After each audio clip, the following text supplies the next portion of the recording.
In a world where, honestly, it feels like there's just this deafening brand noise everywhere, it turns out the whispers are actually winning. Today, we're doing a deep dive into something called micro-positioning. It's this stealth approach smart brands are using to capture customers everyone else seems to be missing. Exactly. We're talking about finding and really occupying these impossibly specific territories in customers' lives.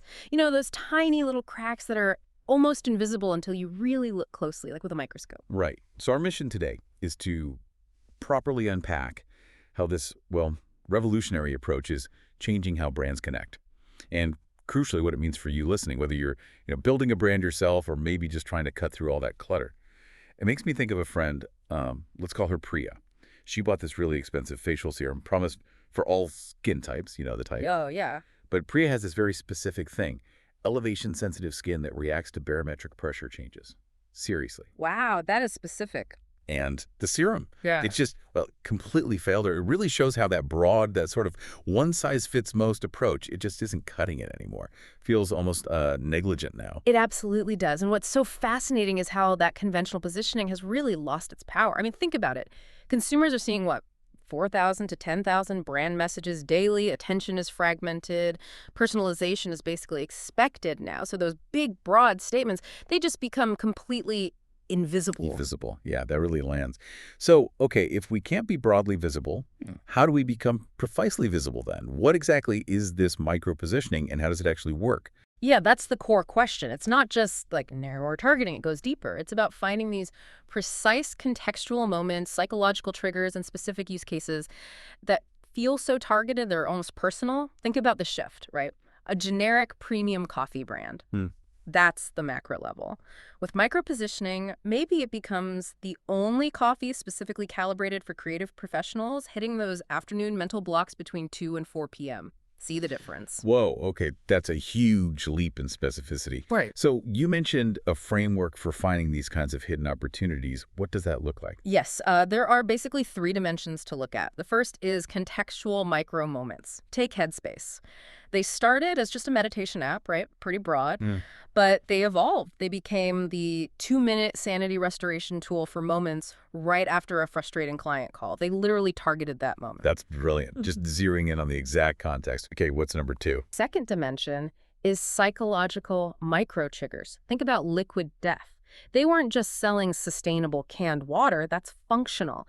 They became the solution for non-drinkers who are tired of feeling socially awkward at bars because, they want something cool in their hand that isn't booze.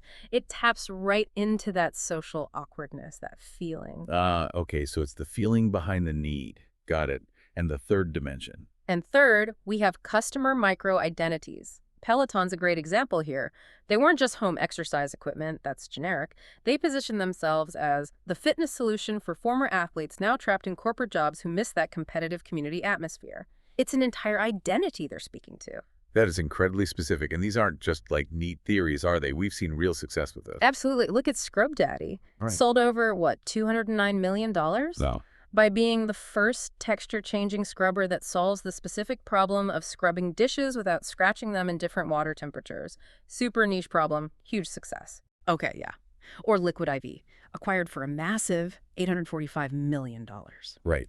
And their focus. Yeah. That very specific moment when you realize you're dehydrated but can't possibly drink enough water fast enough to catch up. It's that moment of mild panic, almost. These examples are really powerful. But, the question that pops into my head is, isn't there a risk? Like, going too narrow, don't you risk cutting off a bigger audience? That's a really important question. And yes, it's about balance. It's not always about making the entire brand hyper niche. Think of Netflix. They micro-position shows all the time in their recommendations, like cerebral sci-fi with strong female leads for you. Right, the algorithm. Exactly. But the overall platform is still broad. The specificity can be in the communication, the feature, the recommendation, not necessarily the whole brand promise. So for you listening, if you want to apply this, key things are mapping out your customer's micro journey. Really listen for those phrases like, I just wish there was something that... Finding the gaps. Yes. And digging into the emotion behind the function. Like, it's not just about a clean house. It's about not feeling judged when unexpected guests pop over. That makes a lot of sense. Finding the emotion. And, this raises an interesting point. The most effective micro positioning. Often it goes totally unnoticed by the wider market. And that's actually the goal. It should feel so right to the target customer that they think, wait, how did they know? How did they know exactly what I needed right then? Yeah, that feeling of being perfectly understood. So for you listening, perhaps the ultimate takeaway here is this. In this incredibly noisy world, becoming truly indispensable might actually mean becoming invisible to most people, but Yeah. perfectly undeniably visible to the right few, in the best possible way. So what micro needs, what tiny moments or triggers could you focus on maybe in your work, or just in observing the world to really stand out, something to think about?